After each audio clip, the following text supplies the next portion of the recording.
கதைகள் சுவையோடு சுகமாக உருவான கதைகள். பெரிய பெரிய மரம் இதெல்லாம் பார்க்கும்போது இதெல்லாம் எவ்வளோ வருஷம் இருக்கும்ன்ற மாதிரி தோணுதுல. ஆமாம், நீ இப்போ இந்த இவ்வளோ பெரிய மரத்துக்கே இது எவ்வளோ வருஷம் இருக்குன்னு யோசிக்கிறியே. ஆனால் எனக்கு ஒரு சின்ன மரம் தெரியும், அதுவே ரொம்ப வருஷம் வாழ்ந்துருக்கு தெரியுமா? 300 வருஷத்துக்கு மேலே வாழ்ந்துருக்கு. அந்த மரத்தை பற்றி ஒரு கதை இருக்கு, சொல்லட்டா? சொல்லு, கேட்குறேன். உனக்கு போன்சாய் மரம்னா என்னன்னு தெரியுமா? போன்சாய் மரம் என்னன்னு தெரியாதா? அப்படின்னா ஜப்பான்ல ரொம்ப ஃபேமஸ். ஜப்பான் இருக்குல்ல, அந்த நாட்டில் ரொம்ப ஃபேமஸ்.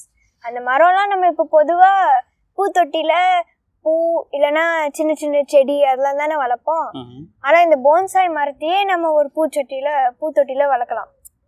ஏன்னா இவ்வளோ சின்னதா, சில டைம் இவ்வளோ சின்னதா அவ்வளோதான் இருக்கும் அந்த மரம். அப்போது அதான் போன்சாய் மரம். அந்த மாதிரி ஒரு போன்சாய் மரம் மியாஜிமா அப்படின்ற ஒரு தீவுல இருந்தது. தீவுனா என்னன்னு தெரியும்ல? தீவுனா ஒரு இடம் இருக்கும், அது சுத்தி தண்ணியில இருக்கும். அப்போ அந்த இடம் வந்து தண்ணிக்கு நடுவுல இருக்கிற மாதிரி இருக்கும், அதானே தீவு. மியாஜிமான்ற ஒரு தீவு வந்து ஜப்பானோட ஒரு தீவு. அந்த மியாஜிமா தீவுல தான் இந்த போன்சாய் மரம் வளர்ந்துட்டு இருந்தது. இந்த கதை அப்புறம் வந்து 400 வருஷத்துக்கு முன்னாடி நடக்கிற கதை. ரொம்ப பழைய கதை. ஆமா, ரொம்ப ரொம்ப ரொம்ப ரொம்ப பழைய கதை.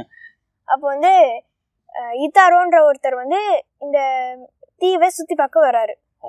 மியாஜிமா தீவை. அப்புறம் அங்க வந்தோம்னா அவருக்கு ரொம்ப பிடிச்சி போச்சு அந்த தீவை. சுத்தி சுத்தி பாக்குறாரு, இந்த தீவுல என்ன இவ்வளவு அழகா இருக்கு இந்த தீவு அப்படின்னு பாக்குறாரு. பார்த்தோன்னே நம்ம கண்டிப்பா இந்த தீவுல இருந்து நம்ம வீட்டுக்கு ஏதாவது ஞாபகார்த்தமா எடுத்துட்டு போகணும்னு யோசிக்கிறாரு. அப்போ சுத்தி சுத்தி வராரு, ஏதாவது கிடைக்கணுமே அப்படின்னு சுத்தி சுத்தி பார்த்தோன்னே திடீர்னு அவர் கண்ணுல என்ன படுது, இந்த குட்டி போன்சாய் மரம். இந்த போன்சாய் மரத்தை பார்த்தோன்னே அவருக்கு ரொம்ப ஆசையாயிடுச்சு. பார்த்துட்டே இருக்காரு, அப்படி அழகா ரசிச்சுட்டே இருக்காரு அதை பார்த்து. அப்புறம் அவருக்கு ஒரு ஐடியா தோணுது, நம்ம ஏன் இந்த போன்சாய் மரத்தையே வீட்டுக்கு எடுத்துட்டு போயிட கூடாது அப்படின்னு யோசிக்கிறாரு. அதை சுத்தி அப்படியே தோண்டி பார்த்து அந்த மரம் வேரோட எடுக்கிறாரு. அப்பதானே விலையும் வேரோட எடுத்தா அப்புறம் வேரோட எடுக்கிறாரு. இப்போ நம்ம நினைக்கலாம், ஓகே ஏதாவது பிளாஸ்டிக் பேக்ல எடுத்துட்டு போயிருப்பார் போல அப்படின்னு நினைக்கிறேன். ஆனா பார்த்தா 400 வருஷத்துக்கு முன்னாடி பிளாஸ்டிக் பேக்லாம் உண்டா? ஆமா. அப்போ ட்ரெஸ் இருக்கும்ல அவருக்கு, அவர் சும்மா சுத்தி பார்க்க தானே வந்திருக்காரு. அதனால அவர் பொட்டியில நிறைய ட்ரெஸ் எல்லாம் வச்சிருந்தாரு, அப்பப்போ மாத்திக்க. அதுல ஒரு துணி எடுத்து அந்த மரத்தை சுத்தி அப்படி கட்டி மண்ணே கீழே விழாத முடியாத மாதிரி சுத்தி கட்டிட்டாரு அந்த போன்சாய் மரம் சுத்தி. அப்புறம் அதை பார்த்து அப்படியே அவர் வீட்டுக்கு கொண்டு போனாரு. ஏன்னா ஜப்பானும் அந்த தீவு ரொம்ப தூரம் இல்ல, ஏன்னா அது ஜப்பானோட தீவு தானே, அப்ப ரொம்ப தூரமா இருக்காது. அப்படியே போட்ல வந்துட்டார் திரும்ப அவர் ஊருக்கு, ஜப்பானுக்கு. அப்புறம் அங்க வந்தோடனே அவர் நல்லா அந்த போன்சாய் மரத்தை பார்த்துக்கிட்டாரு, டெய்லி தண்ணி ஊத்துவாரு அந்த மாதிரி. ஆனா பாத்துக்கிட்டது மட்டும் இல்லாம அது வந்து அவர் ஃப்ரெண்ட் மாதிரி நடந்துக்கிட்டாரு. இப்ப அவருக்கு ஏதாவது ப்ராப்ளம் இருந்தாட்டு சொல்லுவாரு. ஏன்னா இப்ப அது அந்த போன்சாய் மரத்தை எந்த சீக்ரெட் சொன்னாலும் அது வேற யார்கிட்டயா சொல்லிடாதுல்ல, அதனால அந்த சீக்ரெட்லாம் போன்சாய் மரத்துல சொல்லுவாரு. அப்புறம் எங்க போனாலும் தூக்கிட்டு போயிடுவாரு, நம்ம போன்சாய் மரத்துக்கு ஏதாவது ஆயிடுச்சா என்ன பண்றது அப்படின்னு. அப்புறம் அவங்க பசங்களாம் இருப்பாங்களே, அவங்க பசங்களுக்கும் ரொம்ப அன்பு வந்துருச்சு அந்த போன்சாய் மரம் மேல. இப்போ ரொம்ப வருஷம் ஆயிடுச்சு, கொஞ்சம் நாள் இல்ல, ரொம்ப வருஷம் ஆயிடுச்சு. ரொம்ப வருஷம் ஆனோடனே அவருக்கு ரொம்ப வயசாயும் ஆயிடுச்சா. அப்புறம் கொஞ்ச நாள இத்தாரோ இறந்து போயிட்டாரு. அப்புறம் இறந்து போனோடனே சொன்னால நான் முதல்லயே அந்த அவங்க பசங்களாம் ரொம்ப அன்பாண்டாங்கன்னு. அப்போ அவங்க பசங்களாம் இந்த மரத்தை நல்லா பாத்துக்கிட்டாங்க. அப்புறம் ஆமா, அப்புறம் அவங்க இருந்து போனோம்னா அவங்க பசங்க, அப்புறம் அவங்க பசங்க, அப்புறம் அவங்க பசங்க, அப்புறம் அப்படியே 300 வருஷம் பாத்துக்கிட்டாங்க அந்த மரத்தை. அப்போ மரத்துக்கு 300 வயசாயிடுச்சு.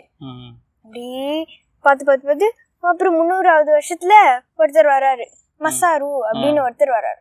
அவர் தான் இந்த போன்சாய் மரத்தை அதுக்கப்புறம் பாத்துக்கிட்டாரு.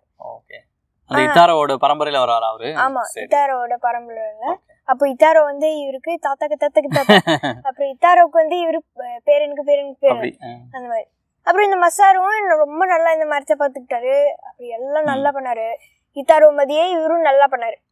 அப்போ ஒரு நாள் வந்து, ஒரு நாள் இல்ல, 1945 வந்து அமெரிக்கா இருக்குல்ல, அவங்களுக்கும் ஜப்பானுக்கும் சண்டைன்றனால அவங்க செஞ்ச ஒரு அணுகுண்ட ஜப்பான் மேல போட்டாங்க. அதான் முதல்ல செஞ்ச அணுகுண்டு. அப்புறம் அதோட பேரை பத்தியா, அது பேரு லிட்டில் பாயா, சின்ன பையன். சின்ன பையன் ஒரு ஃபுல் ஊரையும் இது பண்ணிடுச்சு. ஹிரோஷிமான்ற அந்த ஊர்ல தான் மசாரு வாழ்ந்தாரு.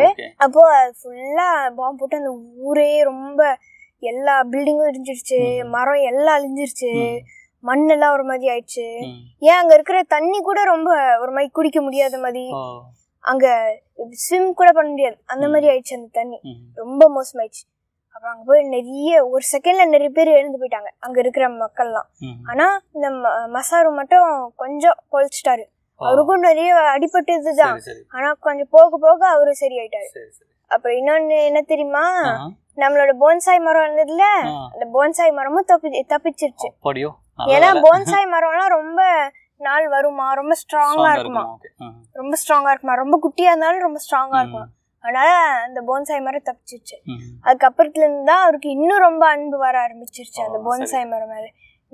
இவ்வளத்தையும் தாண்டி 300 வருஷம் வாழ்ந்தும் இப்போ இந்த பாம்பு போட்டும் ஒன்னும் ஆகாம வாழ்ந்துருச்சு அப்படின்ற அவருக்கு ரொம்ப சந்தோஷமாயிடுச்சு.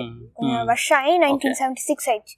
அப்போதான் அமெரிக்கா இருக்குல்ல, குண்டு போட்டாங்களே ஜப்பான் மேல, அமெரிக்காவுக்கு 200வது இண்டிபெண்டன்ஸ் டே வந்துச்சு. இப்ப நம்மளுக்கு அடுத்த வாரம் வருதுல இந்தியால இண்டிபெண்டன்ஸ் டே, அதே மாதிரி அவங்களுக்கு வருஷம் இண்டிபெண்டன்ஸ் டே வரும் போல. அப்போ 1976ல தான் அவங்களுக்கு 200வது இண்டிபெண்டன்ஸ் டே. அப்போ அதுக்கு ஜப்பான் என்ன நினைச்சதுன்னா, நம்ம இவங்களுக்கு ஏதாவது கிஃப்ட் அனுப்பலாம் அப்படின்னு நினைச்சது. கிஃப்ட் அனுப்பலாம் அப்படின்னு நினைச்சது. அப்புறம் இந்த மசாரு என்ன நினைச்சாரு, நம்ம போன்சாய் மரத்தை அனுப்பக்கூடாது அப்படின்னு நினைச்சாரு. அப்புறம் நீ நினைக்கலாம், இப்போ என்னடா ஜப்பான் தான் இவங்க மேல குண்டு போட்டுச்சு, இவங்களுக்கு திரும்ப தண்டனை கொடுக்காம கிஃப்ட் எல்லாம் அனுப்பிக்கிட்டு இருக்காங்க அப்படின்னு நினைக்கலாம். ஆனா ஏன் கிஃப்ட் அனுப்புறாங்கன்னா, இப்போ இந்த மரம் இருக்குல்ல, இந்த மரம் தானே இத்தனை பேர் இறந்து போனதை பாத்துச்சு, ஊரே ஒரு செகண்ட்ல அழிஞ்சதை பாத்துச்சு, வீடெல்லாம் உடஞ்சு போனதை பாத்துச்சு.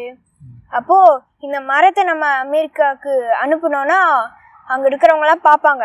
பார்க்கும்போது நம்ம தானே ஜப்பான் மேல குண்டு போட்டோம், அவங்க ரொம்ப பாவம் தான்ல அப்படின்னு அவங்களுக்கு தோணும் இந்த மரத்தை பார்க்கும்போது.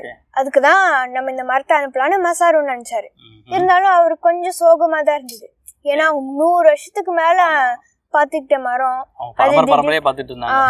இப்போ அது திடீர்னு அனுப்பணும்னா எப்படி இருக்கும். அவரை விட அவங்க பேரன் தான் ரொம்ப அழுதான்.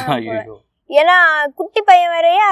அப்புறம் உனக்குதான் இந்த மரம் அப்படி சொல்லி வளர்த்தனால அவங்களுக்கு இப்ப எனக்கு இந்த மரம் இல்லையே அப்படின்னு ரொம்ப சோகமாயிடுச்சு. அவங்களுக்கு அழுதுட்டாங்க, குட்டி பையனுக்கு அழுதுட்டான். அப்புறம் இருந்தாலும் இந்த மரத்தை நம்ம அனுப்பிதான் ஆகணும், அப்பதான் அவங்களுக்கு தெரியும் நம்ம எவ்வளவு கஷ்டத்துல இருந்திருக்கோம் அப்படின்னு சொல்லிட்டு இந்த போன்சாய் மரத்தை அனுப்பிட்டாங்க. பெரிய மியூசியம்ல இந்த மரத்தை வச்சாங்க. வச்சோன்னா அங்க இன்னும் கூட அந்த மரம் இன்னும் இருக்கு. 100 வருஷம் 300 வருஷத்துக்கு மேல ஆயிடுச்சு. ஆனா யாருக்கு தெரியும், இப்ப அந்த தீவுல அது இன்னும் நிறைய வருஷத்துக்கு மேல இருந்திருக்கலாம்ல. இப்போ இப்போ இத்தாரோல இருந்து நம்ம கனெக்ட் பண்ணா 400 வருஷத்துக்கு மேல. ஆனா இப்போ அங்கேயே ஒரு 500 வருஷம் வாழ்ந்துருந்தோம்னா 1000 வருஷம் மரம் அப்படி கூட சொல்லி இருந்திருக்கலாம். பட் நம்மளுக்கு தெரிஞ்சது 400 வருஷம் தான். அப்போ 400 வருஷத்துக்கு மேல இருக்கிற மரம் இன்னுமே அந்த மியூசியம்ல இருக்கு. இப்ப கூட நம்ம அமெரிக்கால போய் அந்த மியூசியம்ல போனோம்னா அந்த மரம் இருக்கும், இன்னும் குட்டியா தான் இருக்கும் அந்த மரம். அப்புறம் அந்த மரத்துக்கு என்ன தெரியுமா பேர் வச்சாங்க, பீஸ் ட்ரீ அப்படின்னு பேர் வச்சாங்க. Super, peace tree. ஆமா, ஒரு மரத்துக்கு எவ்வளவு பெரிய கதை இருக்கு பத்தியா. அதுவும் பெரிய மரம் இல்ல, குட்டி மரம். குட்டி மரத்துக்கு பெரிய கதை.